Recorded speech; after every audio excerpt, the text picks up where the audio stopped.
right, we are in the month of April, which means we're going to be in full-fledged draft talk. And joining me now, he is an NFL draft analyst for ESPN, and he's the founder of the draftscout.com. It is the great Matt Miller. Matt, I know this month is crazy for you. Thanks for making the time. Yeah, man, I ran into you in Mobile, got to meet you for the first time at the Senior Bowl, and said, man, I want to come on your podcast. It's not very often I get to do that anymore, where I get to meet someone and say like, hey, can I please come on your podcast? So I appreciate you making time for me. No, I mean, I don't know if you remember this, but I actually requested to have you on even before I ever got to PFF. And really? So yeah, it's no, but my point is, like, I know you wanted to come on, but I've been trying to get you on for a while, so I'm really excited about this happening finally. But meeting you in person was definitely great there in Mobile. I mean, it's quite the event over there. It is for sure. But yeah, you're right. Like you said, a long time coming.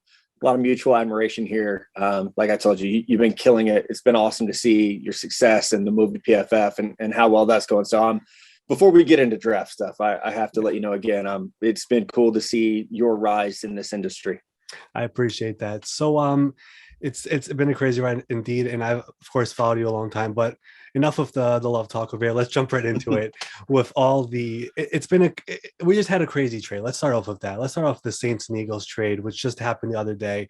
I feel like everyone kind of understands this trade from the Eagles perspective, but when it comes to the Saints perspective, everyone is a bit like, I don't know exactly what they're trying to do. I have my theory on it, but I want to start off with you.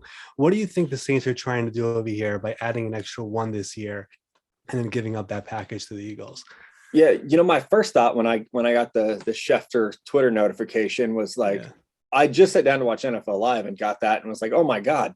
And my first thought was, okay, they're going to try to parlay this into moving up to get a quarterback. That was my first thought. It reminded me of what the Eagles did the year they actually drafted Carson Wentz. I don't know if you remember that. They traded up with like the Browns and got higher. And then they traded again to get to number 2 to get Wentz. So my first thought was, man, maybe they're trying to do that, trying to like stepstone their way up to get a quarterback. Then, like the adrenaline wears off and you start to remember all the different things you've heard. And one thing I heard, and I actually wrote about this, I believe last week for ESPN, was that I've heard that the Saints were all in on offensive tackle, that they really, truly felt like they were in position to win this year, that like the NFC South is not very good. Even with Brady coming back, like Arians retiring obviously opens the door there. So the front office there at least believes that they can win this year. So I put out a tweet and was like, I was excited about quarterback as well, but it does seem more like this is a team that thinks they can get an offensive tackle and a wide receiver and be positioned to win this year, whether that's with Jameis or Andy Dalton or some combination of the two, with Jameis coming back from that injury. But that is where I sit right now with it. I know that the Saints are like a lot of teams. They look at next year's quarterback class and think it could be very good. And, as part of this trade, obviously, they're almost, it does feel like they're kind of pushing it to next year, where it's like, okay, well, let's push that quarterback decision off until we have Will Levis and CJ Stroud and Bryce Young and guys like that in the conversation.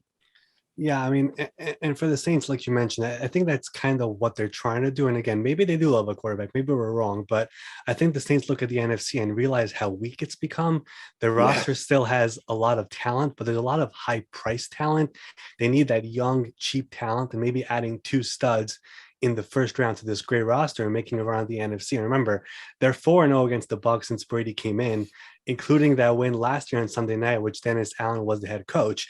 He's obviously the new head coach now. So that it kind of makes sense to me. But the other thing that people are saying, they tried to jump the Chargers, which I don't really think that makes a lot of sense to me, because I get getting in front of them, but if the Chargers want to move up, they can move up as well. And they've shown that they could do that, because they've done it with Telesco to move up for Melvin Gordon and move up for Kenneth Murray a couple of years ago. So do you believe there's any reality to that, or it's more, let's just have 2 first-round picks, whoever we get there, we're adding them to this roster and move on? I think you can look at their needs, the Chargers and Saints, and say, hey, there's some similar needs here, a tackle, a wide receiver. So maybe that's a team that is logically you want to get ahead of. But I'm with you. I think it's way too soon to make any kind of trade saying, oh my God, we got to get in front of the LA Chargers, because like you said, what's to stop them from moving up? And also, like, none of us knows who's going to be there. I've run through exercises since that trade went down of who could be there, which offensive tackles could be there, which wide receivers could be there. And we can have like a degree of certainty, but it's not super strong because it's the NFL draft and anything can happen once the clock starts. So I think that, I think a lot of people, when that news broke, a lot of folks were asked to instantly analyze it. And one of the first things you do is, okay, who do they get in front of? And getting in front of LA, okay, similar needs. But I think it'd be way too early to do that, to tip your hand that early, which I do think a lot of people have said the timing of this trade, like 25 days or so before the NFL draft, is kind of weird timing. It is to some degree kind of weird timing. If you look at it from the perspective of they were targeting a player instead of targeting positions, like teams at this point have a pretty good feeling for, if not, who the number 1 pick will be, who the number 7 pick will be. They have a pretty good feeling for ranges. Yeah. And so I think you can, if you're the Saints, which this is a very plugged in front office, Mickey Loomis, Jeff Ireland, they probably have a good consensus on which players are likely to be there at 16 and, or they were 16 and 18 at this point. Yeah. So I think I look at it that way of they feel pretty good about the group of players that should be there. Right. And the Eagles, I believe, are at 15 and 19 with the 2 picks they have left. And the thing about the Saints also is that they've always been a very aggressive team. Let's just add talent. We'll worry about the other stuff later. Look at the way they handle the cap every year, where they're always, millions and millions over the cap. They fix it up later, and then they keep on moving forward. So it's like, let's just add 2 more players to this roster and keep on pushing forward. Even though Sean Payton is not here, we don't care. We want to keep on, moving forward with this team and try to compete. Now, let me go up to the top of the draft and start at number 1, really. The Jaguars this past offseason, or this current offseason, have spent a lot of money. There's a lot of money, the most guaranteed money in NFL history for agency. Doug Peterson's the new head coach, Trevor Lawrence into year 2. A big decision at number 1, people could say help out the quarterback, or there's a pretty good defensive lineman on the board. Which direction do you feel like they should go in with the number 1 overall pick? I think as soon as they franchised Cam Robinson, it was like, okay, they're going to go defensive end. And so I would go Aiden Hutchinson. I think that's what they should do. I ultimately think that's what they will do. Not only did they, franchise tag Cam Robinson, last year they drafted Walker Little in the 2nd round. And people can say that, oh, Urban Meyer's gone. Urban Meyer wasn't running the draft board. Trent Baalke was. So there's still continuity in the front office. They also have Jawan Taylor at right tackle, who's only 25 years old. So they have some pieces on the offensive line. They brought in Brandon Scherf from free agency. Like, they plugged a lot of holes. And one thing that I do before the draft, and I actually just did it last week, is to look at rosters after, kind of the first 2 waves of free agency and say, what did they add? What did they not add that we thought they would? And you can try to hopefully get some intel on where they'll go in the draft. And with the Jags, I mean, they added almost to every position group except for that D end. And I know they signed Arden Key, but last year in San Francisco, he rushed from the inside a lot. And so he's more of a rotational, situational pass rusher. So I do think it leaves the door open for someone opposite Josh Allen, who is, his contract is also coming up. So I think it will be Aiden Hutchinson. I know, there's been some Travon Walker talk. There's been some Ike Ekwonu talk. That seemed to kind of die down around the combine. But I definitely think there's more options than we're used to normally. We were sitting here in early April. I could tell you who the first pick was going to be because everyone would know, right? This year, there's at least a little bit more intrigue. Right. There is definitely intrigue. It does feel like more people are coming along and saying it's most likely going to be Aiden. And if it is, this is where it gets very interesting to me, because everyone thought that he would fall to number 2, go to Detroit, stay at home. If he's not on the board there, that's where it becomes so interesting to me, because Detroit is one of those rare teams where their offensive tackle situation is actually like perfectly fine. They have Decker, they have Sewell. So what would a team like Detroit do if Aiden is not there? Does quarterback by any chance become an option there? People are trying to throw out Malik Willis. What do you think Detroit does if Aiden is off the board? I think the Malik Willis talk is at least interesting, right? It's one of those situations where there's too much smoke for there not to be a little bit of fire, I think. And it started as like a whisper. And now it's like I get emails about, betting odds. Malik Willis is the favorite to be drafted number 2 overall with some betting sites. Those folks in Vegas know what they're talking about, right? So I definitely think that between the intel that you hear from NFL sources, then you look at the betting odds, and it does make some sense. Now, I would be interested to see if they tried to trade back in that situation. Now, you can't go far because Carolina's sitting there at 6, and obviously, teams can still come up. But I think that would be something that would be interesting. Is, hey, do you call the Houston Texans and say, do you guys want to come up to 2 and get Travon Walker or Ike Ekwonu or Evan Neal, and we'll slide back to 3, or do try to get the Jets to come up to where you're not moving back super far, but you are gaining some draft capital. I think if you sit tight and take Malik Willis at 2, it's going to be a situation like San Francisco where you traded up to take Trey Lance, then we barely saw him. I like Malik a lot. He's the top quarterback in this class, in my opinion. I don't necessarily think he's ready to play week 1. So it is going to be a situation where you're using a ton of high draft capital on a player that's not going to really see the field this year. That is a tough situation. Like Dan Campbell, Brad Holmes, they got to make sure ownership's ready to be patient if they do go that route. So that's where I would try to trade back and make sure you're still adding in this draft to a roster they played their asses off last year. That is not a very good roster. So they need a lot of help. Yeah, and when they hired Brad Holmes and they hired Dan Campbell, it was a 6-year contract. Ownership was like, hey, you guys do it your way. We're going to be patient. And it felt like when they traded for Goff, it was like a 2-year plan. But unless we love a quarterback here, so unless they love Malik, I have a hard time believing they're going to go quarterback, especially at number 2. And then again, they also have 2 first-round picks next year. And you would know better, but the quarterback class next year is far better than this year, right? It looks that way. I feel bad, and like people on Twitter get on all of us draft analysts because we're always like, hey, next year's quarterback class looks great. I want to remind you, we were not saying that a year ago. We knew that this year's class was not going to be very good, and guys underperformed. Spencer Rattler didn't come out and had to transfer. Sam Howell underperformed. So even the guys who are in the conversation early, like a Malik Willis, like Matt Corral, Kenny Pickett, they weren't considered. Malik Willis was up there, but the other guys really weren't considered round 1 talents. So the early look for next year is that it is a lot better, not just in terms of round 1, but even, rounds 2 and 3. I think there'll be a lot better depth next year. Interesting. So when it comes to this quarterback class, let's stick to this year. You said Malik is your number 1 guy. How are you ranking this quarterback class? How many people do you think could actually go in that first round besides for Malik? Yeah, I'll spoiler alert for an article I have coming out on Friday is that I think 4 quarterbacks could actually go in the first round. I'm not saying they should, right? That's the difference with this. It's like, would I draft 4 in the first round? Absolutely not. But I have them ranked Malik Willis, Kenny Pickett from Pitt at QB2. Then I have Matt Corral from Ole Miss at 3, Desmond Ridder at 4, Sam Howell is at 5, and then Carson Strong and Bailey Zappi are in there as well as guys who could all 7 could be top 100 picks. But it is tough. I think we look at supply and demand. I really thought Carolina would figure out a better answer at quarterback through trades and free agency. All the rumors were they're going to be super aggressive and David Tepper's going to go all out for a quarterback, and they didn't get one. And they actually only have 2 on roster right now, Sam Darnold and PJ Walker. So it feels like Carolina will draft a quarterback. The Matt Rule, Kenny Pickett connection, everyone knows about it. He's also with 49 starts. He is the best equipped to come in and play right away. So I think the interesting one will be Desmond Ridder. We talked about the Saints. If they don't want to wait till next year, could he go early first round, which there's starting to be a little momentum toward that of, man, Desmond Ridder might go a lot earlier than people think.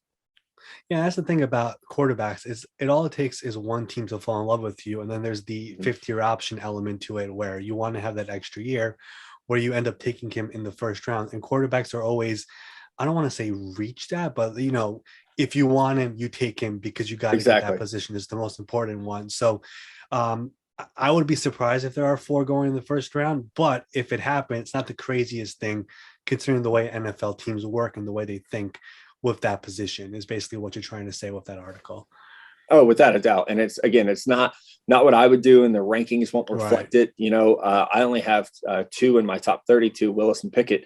So, but like you said, supply and demand and the fact that teams will reach. And I think the last 2 off seasons have really, proved that point, even as like teams feel like if they don't have the guy, they're going to move heaven and earth to try to get it. And whether that's trading for Matthew Stafford or trading for Deshaun Watson, whatever it might be, or the Colts letting go of Carson Wentz after trading a 1st and a 2nd round pick for him, I think that we're definitely seeing a trend in that direction. So whether that's Detroit at 2 or, the Panthers at 6, it definitely feels like teams are going to be pretty aggressive.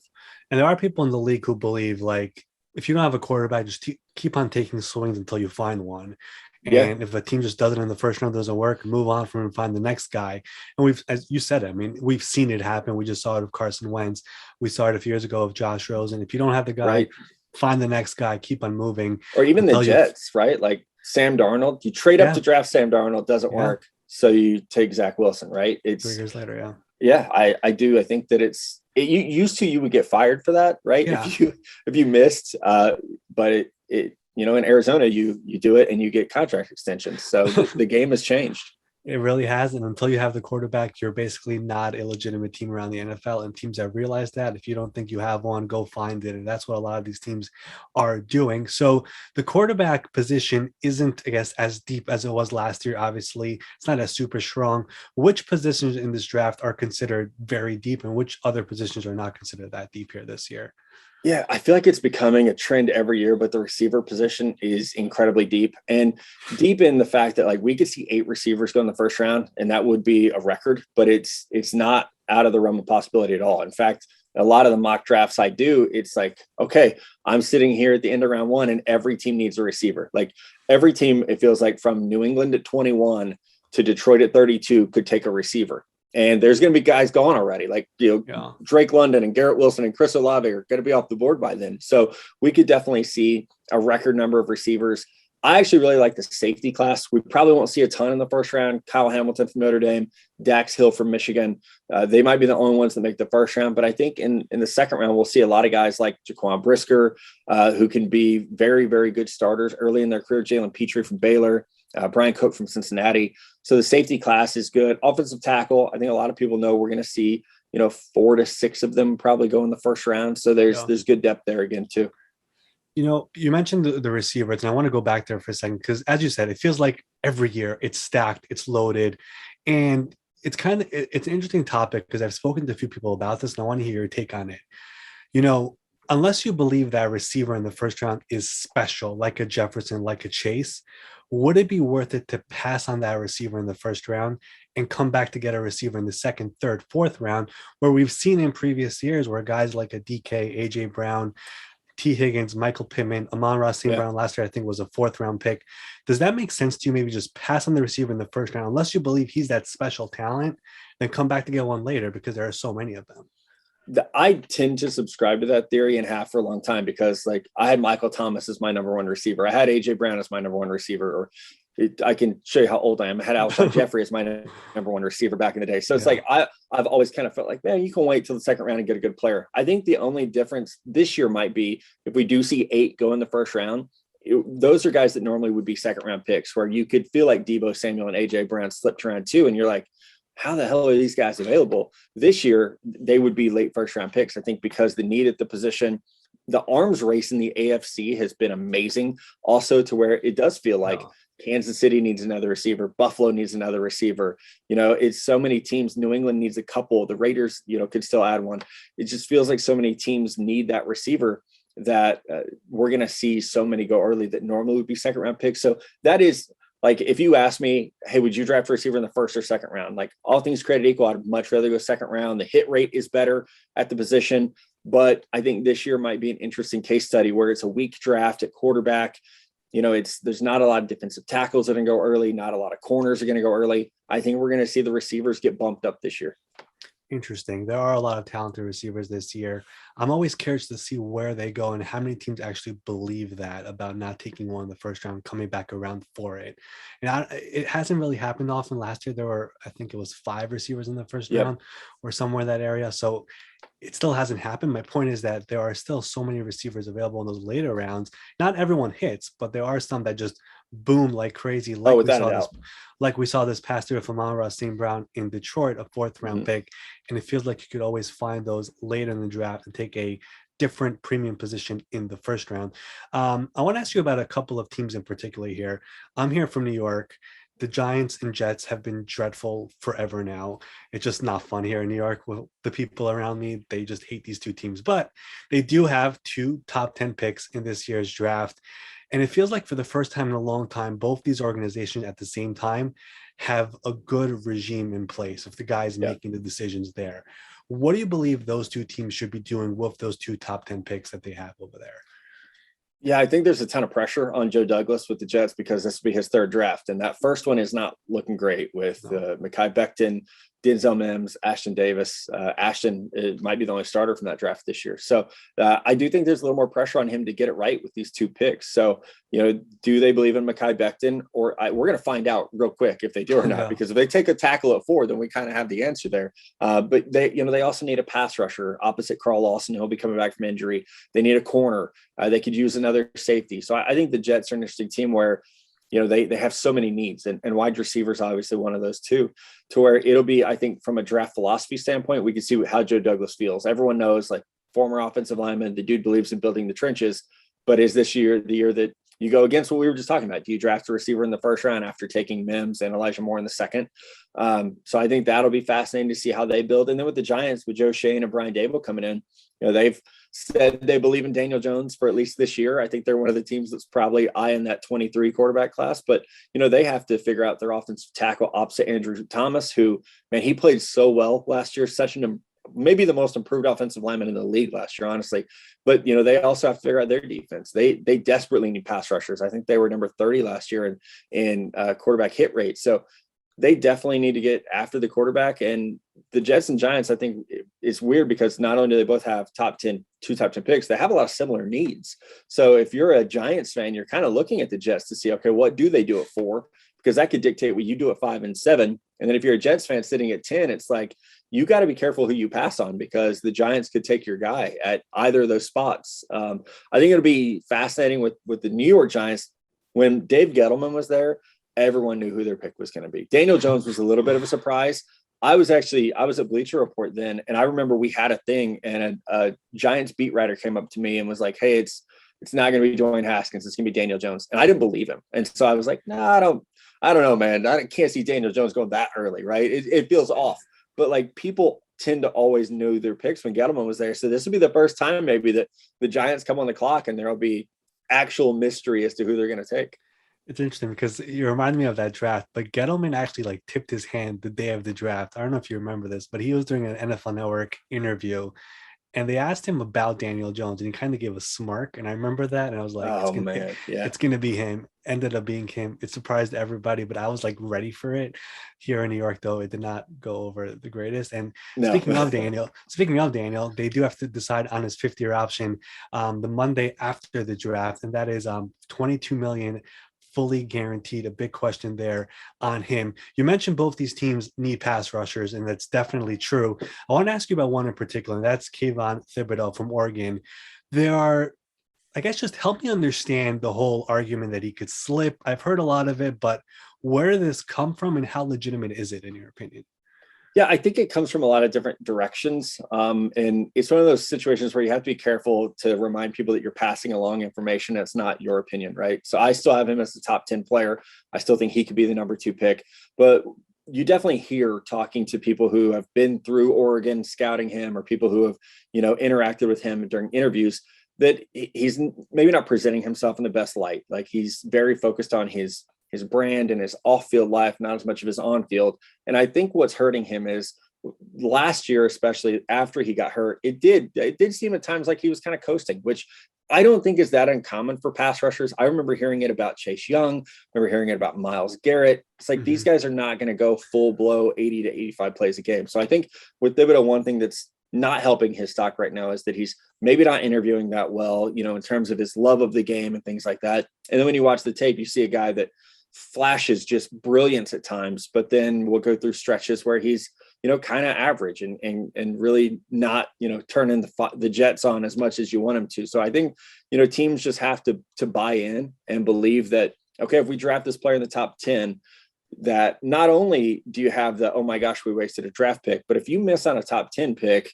you could have that. You and your coaches and your scouts are all getting fired. So it's not just, oh man, it's gonna be embarrassing and all these guys are gonna make fun of us on Twitter. It's no, we're gonna lose our jobs, and all these people that we brought here with us are gonna lose their jobs. So I think sometimes we forget the pressure of these top 10 or first round picks. And so when you do have an interview or a workout that doesn't go well, and kind of your instincts are telling you that maybe this guy isn't bought in, there's a lot that is being weighed and is at risk with that. So I think with Thibodeaux, that's kind of the long-winded answer of what's impacting his stock right now. Is the people I've spoken with that have interacted with him have just said, like, they don't feel like he's bought in. And so they're having a hard time buying in on him, despite the fact that, his athletic measurables are crazy good. And the flashes on tape the last 3 years have been really, really good. So, you could get Von Miller out of him, or you could get, a guy that's quickly out of the league. That's the thing about it. There is this element when you're picking that high of, I'd rather go the safe direction over Absolutely. the boom or bust. And that's where it comes in with him. And I've heard that as well. But then again, like you said, he could end up being Von Miller, and then you'll be looking back at it like, shoots, why did I do that? But Absolutely. Thibodeaux is one of two players in the top portions of the draft that I just don't really know where he'll end up going. Like he could go super high, or he could end up slipping. The other one for me is Derek Stingley from LSU, who was just awesome his freshman year at LSU. And then these past 2 years, he's played a total of 10 games, had the injuries, coming off a Lisfranc thing. And he also has that thing where it's like, I don't know how to say, they don't know how committed he was in that final year, is going straight to the draft. Yeah. Where do you sit on him? Where do you believe this guy could go in this draft? I mentioned it earlier, when you talk to teams, you talk about ranges, like, hey, this player could go in this range. And I feel like Stingley's range is like 4 to 15. Like, really, it's a big range for him. I think he will be an interesting study in teams buying into that 2019 true freshman year where he was amazing. And it kind of ignoring, like, okay, well, the LSU program was kind of in shambles with Ed Orgeron and everything that happened in 2021. 2020 was that COVID year where they didn't play very many games. And I think with Stingley and Thibodeaux, you kind of get the sense that some people are almost making the excuse of, well, they made business decisions. They've been told for the last 3 years they were going to be top 5 picks, and they got hurt, and they understandably kind of shut it down or coasted a little bit. But the detractors will say it's really hard to draft a player in the top 10 when he has barely played in the last 2 years and has not recorded an interception in the last 2 years and has multiple injuries. So I think Stingley will be very fascinating. I could see the Vikings taking him at 12 if he's there. But again, I could see the Jets taking him at 4 and saying, hey, we're going to coach him up, and Robert Saleh is going to, get him motivated, and we're going to make sure he's checked in. And if checked in, he would be the best corner in this draft if he played like he did in 2019. Hell, he might be the first pick in this draft. If the last 2 years looks like 2019, he would be, the next Deion Sanders. But unfortunately, he didn't play up to that level. Right. So when it comes to, I guess Stingley on most people's boards is number 2. Is Sauce number 1? And I guess like he really has the most fan buzz around him. Like, it was just hilarious to me. Like earlier this week, he just randomly tweets, I'm the best player in this draft. Just all of a sudden, It's like, it's hard not to love this guy. But I guess just expand a little bit about him and what makes him so great and why he is the top corner in this draft. Yeah, that's the confidence you want in a corner for sure. I think, the measurables to be 6'3", to be 200 pounds and to move the way he does, not just 40-yard dash time, but to move. And we saw it on tape. We saw it in workouts. Like, he's silky smooth with his footwork. He's able to mirror and match guys. The size and the length allows him to take away routes, even when he's not, right there in phase. He has that length to where he's able to cover guys a little bit, longer than smaller corners. I love the fact that he never gave up a touchdown in college. I think that speaks to his competitiveness and his coverage ability. And it's not like, teams completely went away from him, because Kobe Bryant on the other side is a pretty good player as well. So I think it's a lot of it. It's, he's been battle tested. He held his own, against teams like Alabama. And then he does have the athletic measurables that are, what everyone wants at the position. To be 6'3" and excel in man coverage the way he does should make him pretty exciting. Again, for the Jets, the Giants, I can't imagine him getting past the Jets at 10 if he's there. All right. He's definitely one of, again, so much fan buzz around him, and his nickname is Sauce. I mean, just based off that, just based off that, I mean, it feels like you got to take him. I mean, like the amount of jersey sales you could do just based off this guy. I mean, you can't put Sauce on the back, but it would be pretty epic if you could. I have 2 more players I want to run by before we wrap this up. First of all, Kyle Hamilton, again, another player who I believe could go as high as 3 to the Texans, but all of a sudden there's a lot of this talk about 40 time and all this stuff. Mm-hmm. Where do you believe? First of all, I didn't really get down to it. Was the 40 time legit? Was it not? I don't know where exactly that all came from. Then where do you sit on him when it comes to this draft class? Yeah, I think that a false number got put out. I don't know. I don't think it was the agent, but somehow a wrong number got out from the pro day.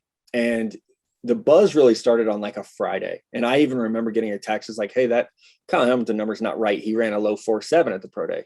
And I think I was like about to pick my son up and was like, I'm not, someone else can have this one. I'm not fighting this fight on the internet today. But then by Monday, a lot of people were asking like, hey, what's the deal with Kyle Hamilton? And so, there's definitely a lot of conversation around the league that the 40 time was bad. There's no way around that.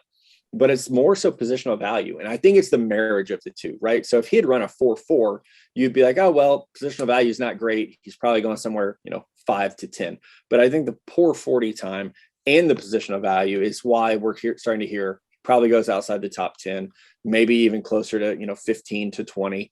But I think if you just watch him play, like he's one of the best football players in this class. He might be the best football player in the class. I think his play speed's a lot better. I think, I talked to an NFL safety about him, we were both watching the film and talked about it after. And he's like, that's how you play the position. And a guy with his size and ability to cover, it makes him incredibly rare. And I agree with that. I think, to be 6'4", 220 and match up all over the secondary, no matter who you're asked to cover, to be able to hit and play with leverage, like they're very rare traits. So if he slips, someone's getting a hell of a player. I do think it'll be, again, not to overuse this word, but it'll be interesting to see like when someone does bite. If you're the Washington Commanders, you kind of need to hit in the first round. You need that safe pick, like we were talking about. Kyle Hamilton's about as safe as you can get. And, there's been talk about having him play linebacker. No, to me, you just have him come in, play safety day one and let him do what he's been doing at Notre Dame. Interesting. Again, he's another one of those guys from the defensive side where I'm just really not sure where he ends up going. Again, there is still 20 plus days until the draft, but there are so many question marks with those three guys we mentioned. The last one that I have over here is another question mark defensive player, but for a different reason. And that is David Ojabo, the Michigan pass rusher who tore his Achilles. Based off that happening, is he out of the first round in your opinion? I don't think so. I think there's still a chance that he goes late first. It's not a very deep edge rusher year. Like we were talking about, Aiden Hutchinson probably goes 1. Trevon Walker probably goes top 3. Jermaine Johnson has a chance to go top 10, if not top 12. And so after that, though, it's, there is a bit of a drop off with George Karlaftis from Purdue being in the mix too. But I still think a team could take Ojabo late first, especially if you're a team like Green Bay or Kansas City back there that has multiple first, where you can still get your round one impact type player, but then you get Ojabo and has, a chance to make it back for a postseason run. And we saw Cam Akers, the running back for the Rams, come back 6 months after a clean Achilles tear. So I think with Ojabo, the medicals in the next 20 days are going to be really important to see kind of where he's at and how clean that injury was and how the surgery looked. But I do think there's still a chance that he goes late first. Interesting. Another fascinating thing to keep an eye on as the draft gets close. But Matt, this was amazing. A lot of great insight from you. I want to thank you for taking the time. Everyone can follow you on Twitter. It is at NFL Draft Scout, and they can catch you on ESPN throughout the month leading up to the draft. Matt, again, this was amazing. Thanks for coming on. Yeah, thank you so much, man. I appreciate it.